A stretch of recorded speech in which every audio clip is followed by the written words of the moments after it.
Good morning. Welcome back to the Retirement Report. I'm Hank Parrott, your host.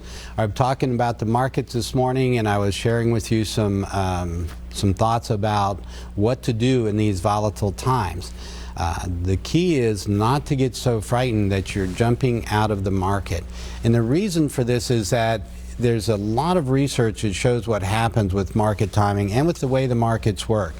If you miss out just on key days, not being out a week or a month or a year even, okay, of course those are going to be detrimental, but if you understand the markets and if you understand how these work, these companies are not all going to go away. You're still going to the grocery store, you're still going out and buying gas, you're still purchasing things, everyone is.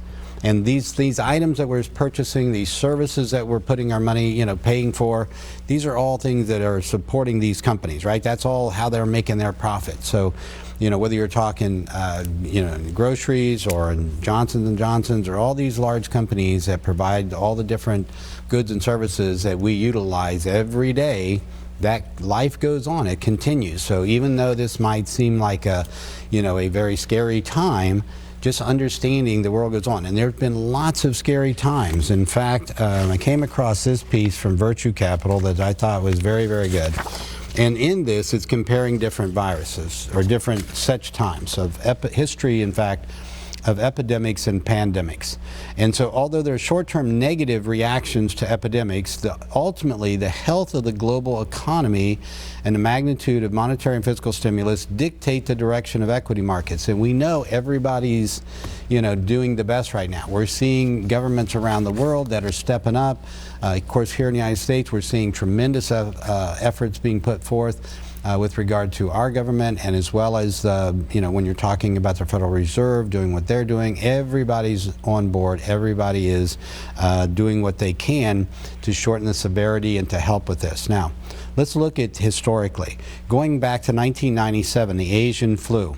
So in the first month after the Asian flu first appeared, there was about the market was actually up 7.5%, and then in the plus 3 months 11%, and over the 6-month period over 11% as well. So what we see, in fact, the West Nile virus back in '99, that was the one that had the most impact on the market in the first months, though '99 ended up still being a good year in the market. Following that, though, you saw a negative 6%, a negative 3.5%. If you look at the SARS, same thing. You had a negative period there, plus 3 months to about -8, but then the market recovered. And within 6 months, in all these situations, 6 months after this epidemic struck, we saw the market, in fact, be in positive territory. And that would be, even in swine flu, it was like plus 30 back in '09. Of course, this is following the financial crisis as well, when the market was on a real tear, and that didn't slow it down. The MERS coronavirus back in 2012, we saw for that after 6 months we're up about 9%. The avian flu back in 2013, we were up after 6 months 8%. West African, even the Ebola virus, right? We saw we were up at about 6.5. So there's some tremendous volatility, but stay disciplined. This will pass. We will have a vaccine probably within a year. Understanding how it relates to the regular influenza season.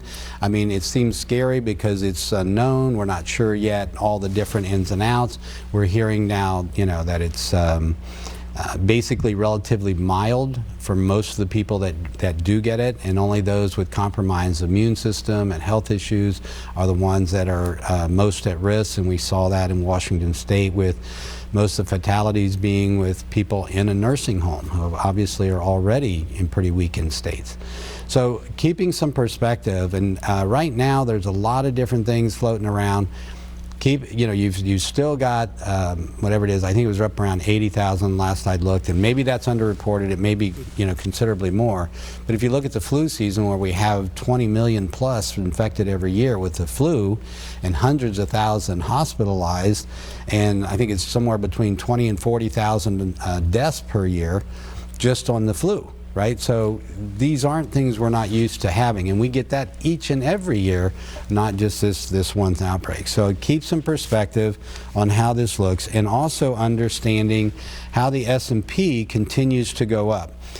When you're looking at the market, in other words, so if we look at the market performance, we see more economic impact. Right, in other words, SARS, which occurred back in 2003, was following April of 2003. This was following a long bear market from 2000 through 2002, where the market dropped like 46%. And then SARS, so even though SARS happened in April 2003, it did not stop the market from going on a tear for the next 5 years, basically, in going up. And the same thing with other things, avian bird flu that occurred back in 2006 as well, didn't slow it down. And then you had an economic downturn with the financial crisis, and the swine flu from April of 2009, same thing. This is following from October of 2007 through March of 2009, we saw this big market downturn, like 55% drop in the market over that 18-month period. You get this, the swine flu that occurred, H1N1, back in April of 2009, did not slow the market. In fact, that was the beginning of the longest bull market in history. All right, and things that have occurred since then, cholera in 2010, MERS in 2013, Ebola in 2014 has not slowed the market down. There was a measles outbreak in 2014, Zika, and so even with these, the market has continued to go up. So this volatility we're seeing, I would not be, again, jumping out of the market, because that's the other piece. When you do, you're typically going to see, you're going to miss out on, that is, the gains. So if the only way you capture losses are when you sell. This says sell is capturing gains. When you sell is when whatever the result is realized. If we're just staying invested because we're lifetime investors and we have a good, right, a very good plan, an investment plan based on what your financial goals are, that's the key. Make sure that this is thought through, that you're not just haphazardly investing. I want to have that caveat out there. This is one of those areas where you've sat down, you've got a properly allocated portfolio. The portfolios that I use, for instance, the model portfolios, I'm a big believer in modern portfolio theory. We have 60 years now of Nobel Prize winning academic research showing us how basically to invest in the market to reduce volatility over the long term. We're always looking, right, researching. There's more research that's coming out daily. Well, not daily maybe, but certainly yearly, that is showing us how to improve these sometimes. So sometimes we're tweaking it a little bit to improve those returns, as well as keeping that risk, that volatility, minimal. So understanding this and understanding then how you're investing to make sure that you're not just haphazardly in the markets, or that an advisor's not got you swinging for the fences and maybe overly aggressive, adding volatility, especially depending on where you're at in the retirement cycle and what your risk tolerance is. We want to reduce that down, determine what the needed rate of return is on your money to attain your goals, right, and then get that and invest accordingly with the minimum amount of risk. I'm going to share some ways to do that when we return, but first a break. Join us here. We'll be right back on the Retirement Report.